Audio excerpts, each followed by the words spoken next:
प्रश्न क्रमांक 1. पोंगल हा उत्सव कोणत्या राज्यात साजरा केला जातो? पोंगल हा उत्सव तामिळनाडू राज्यात साजरा केला जातो. म्हणजे पर्याय क्रमांक 3 आपले उत्तर आहे तामिळनाडू. पोंगल हा उत्सव तामिळनाडू या राज्यात साजरा केला जातो मित्रांनो. प्रश्न क्रमांक 2. करांडला व्याघ्र अभयारण्य कोणत्या जिल्ह्यात आहे? करांडला व्याघ्र अभयारण्य नागपूर जिल्ह्यात आहे. म्हणजे पर्याय क्रमांक 4 आपले उत्तर आहे नागपूर. करांडला व्याघ्र अभयारण्य नागपूर जिल्ह्यामध्ये आहे मित्रांनो. प्रश्न क्रमांक 3. चंद्रपूर व गडचिरोली जिल्ह्याची सीमारेषा कोणती नदी दर्शविते? चंद्रपूर गडचिरोली जिल्ह्याची सीमारेषा वैनगंगा नदी दर्शवते. म्हणजे पर्याय क्रमांक 1 आपले उत्तर आहे वैनगंगा नदी. प्रश्न क्रमांक 4. विदर्भातील सर्वात मोठा जलसिंचन प्रकल्प कोणता? विदर्भातील सर्वात मोठा जलसिंचन प्रकल्प गोशी खुर्द हा आहे मित्रांनो. म्हणजे पर्याय क्रमांक 2 आपले उत्तर आहे गोशी खुर्द. विदर्भातील सर्वात मोठा जलसिंचन प्रकल्प कोणता? तर गोशी खुर्द. प्रश्न क्रमांक 5. इंडिया विन्स फ्रीडम या पुस्तकाचे लेखक कोण आहेत? इंडिया विन्स फ्रीडम या पुस्तकाचे लेखक मौलाना अबुल कलाम आझाद हे आहेत. म्हणजे पर्याय क्रमांक 3 आपले उत्तर आहे मौलाना अबुल कलाम आझाद. प्रश्न क्रमांक 6. लोकसभा अध्यक्षांची निवड टिंबटिंब हे करतात. लोकसभा अध्यक्षांची निवड लोकसभेचे निर्वाचित सदस्य करतात. म्हणजे पर्याय क्रमांक 2 आपले उत्तर आहे मित्रांनो लोकसभेचे निर्वाचित सदस्य. प्रश्न क्रमांक 7.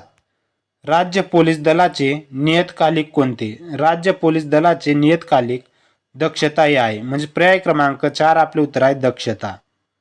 प्रश्न क्रमांक 8. महात्मा फुले यांनी मुलींची पहिली शाळा कोणत्या ठिकाणी सुरू केली होती? महात्मा फुले यांनी मुलींची पहिली शाळा भिडेवाडा या ठिकाणी सुरू केली होती मित्रांनो.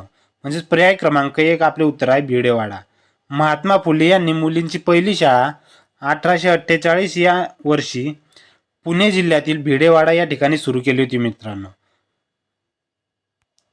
प्रश्न क्रमांक 9.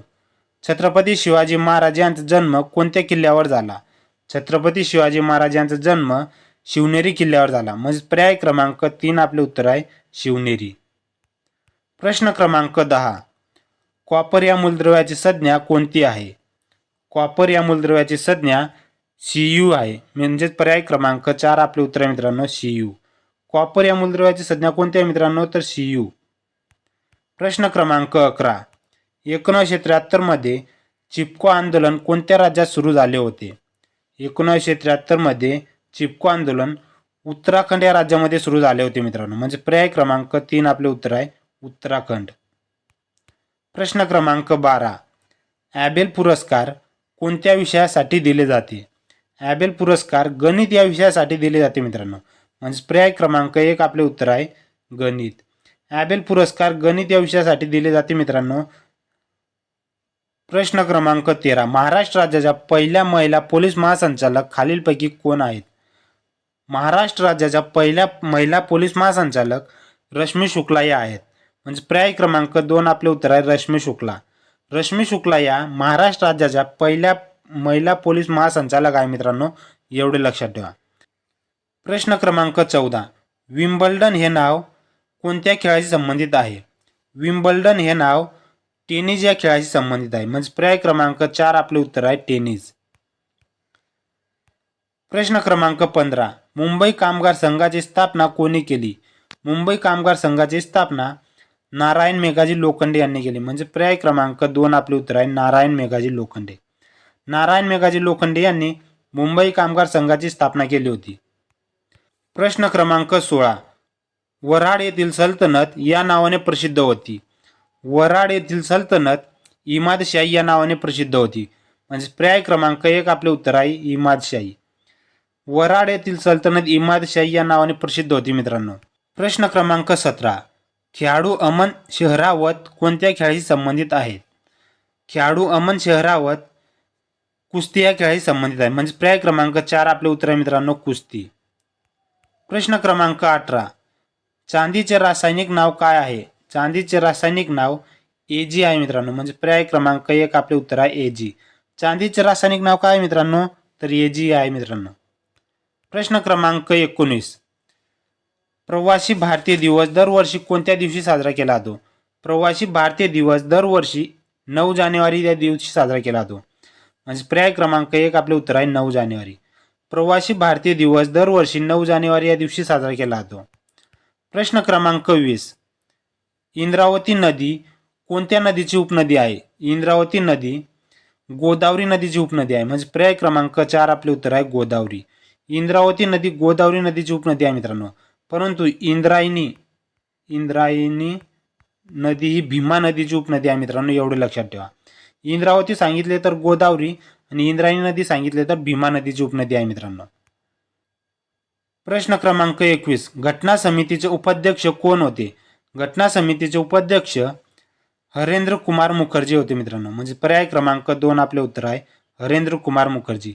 हरेंद्र कुमार मुखर्जी हे घटना समितीचे उपाध्यक्ष होते मित्रांनो. प्रश्न क्रमांक 22. आकाशवाणी ही कविता कोणी लिहिली? आकाशवाणी ही कविता रवींद्रनाथ टागोर यांनी लिहिली. म्हणजे पर्याय क्रमांक 3 आपले उत्तर आहे रवींद्रनाथ टागोर. प्रश्न क्रमांक 23. ज्ञानेश्वरी हा ग्रंथ टिंबटिंबमध्ये ज्ञानेश्वरांनी लिहिला. ज्ञानेश्वरी हा ग्रंथ 1290 मध्ये ज्ञानेश्वरांनी लिहिला होता मित्रांनो. म्हणजे पर्याय क्रमांक 1 आपले उत्तर आहे इसवी सन 1290 मध्ये. प्रश्न क्रमांक 24. छत्रपती शिवाजी महाराजांनी आपल्या राज्यात टिंबटिंब प्रधान पद्धती सुरू केली. छत्रपती शिवाजी महाराजांनी आपल्या राज्यात अष्टप्रधान पद्धती सुरू केली होती मित्रांनो. म्हणजे पर्याय क्रमांक 2 आपले उत्तर आहे अष्टप्रधान. छत्रपती शिवाजी महाराजांनी आपल्या राज्यामध्ये अष्टप्रधान पद्धती सुरू केली होती मित्रांनो. प्रश्न क्रमांक 25. आंतरराष्ट्रीय परिचारिका दिवस कधी साजरा केला जातो? आंतरराष्ट्रीय परिचारिका दिवस 12 मे या दिवशी साजरा केला जातो. म्हणजे पर्याय क्रमांक 1 आपले उत्तर आहे 12 मे. आंतरराष्ट्रीय परिचारिका दिवस 12 मे या दिवशी साजरा केला जातो. प्रश्न क्रमांक 26. अनेर अभयारण्य कोणत्या जिल्ह्यात आहे? अनेर अभयारण्य धुळे या जिल्ह्यामध्ये आहे. म्हणजे पर्याय क्रमांक 3 आपले उत्तर आहे धुळे. मित्रांनो, या व्हिडिओची PDF डाउनलोड करायची असेल तर डिस्क्रिप्शनमध्ये टेलिग्राम चॅनलची लिंक दिलेली आहे. आपण डिस्क्रिप्शनमध्ये जाऊन टेलिग्राम चॅनल जॉईन करू शकतात आणि या व्हिडिओची PDF डाउनलोड करू शकतात. प्रश्न क्रमांक 27. सिक्कील भगिनी या कोणते वाद्य वाजवतात? सिक्कील भगिनी या बासरी वाद्य वाजवतात. म्हणजे पर्याय क्रमांक 4 आपले उत्तर आहे बासरी. सिक्कील भगिनी या बासरी हे वाद्य वाजवतात मित्रांनो. प्रश्न क्रमांक 28. महानगरपालिकेचा अर्थसंकल्प कोण तयार करतात? महानगरपालिकेचा अर्थसंकल्प महानगरपालिकेचा आयुक्त तयार करतात मित्रांनो. म्हणजे पर्याय क्रमांक 2 आपले उत्तर आहे आयुक्त. प्रश्न क्रमांक 29. खालीलपैकी कोणत्या व्यक्तीला भारतरत्न पुरस्कार मिळालेला नाही? खालीलपैकी कोणत्या व्यक्तीला भारतरत्न पुरस्कार मिळालेला नाही? JRD टाटा यांना भारतरत्न पुरस्कार मिळालेला आहे. लता मंगेशकर यांना देखील भारतरत्न पुरस्कार मिळालेला आहे. राजीव गांधी यांना देखील भारतरत्न पुरस्कार मिळालेला आहे. परंतु महात्मा गांधी यांना भारतरत्न पुरस्कार मिळालेला नाही. म्हणजे पर्याय क्रमांक 4 आपले उत्तर आहे मित्रांनो महात्मा गांधी. प्रश्न क्रमांक 30. वायनाड जिल्हा हा जिल्हा कोणत्या राज्यामध्ये आहे? वायनाड जिल्हा हा केरळमधील जिल्हा आहे मित्रांनो. म्हणजे पर्याय क्रमांक 1 आपले उत्तर आहे केरळ. मित्रांनो, व्हिडिओ आवडला असेल तर व्हिडिओला लाईक, शेअर, सबस्क्राईब करा जेणेकरून इतर विद्यार्थ्यांना देखील या व्हिडिओचा फायदा होईल मित्रांनो. धन्यवाद मित्रांनो.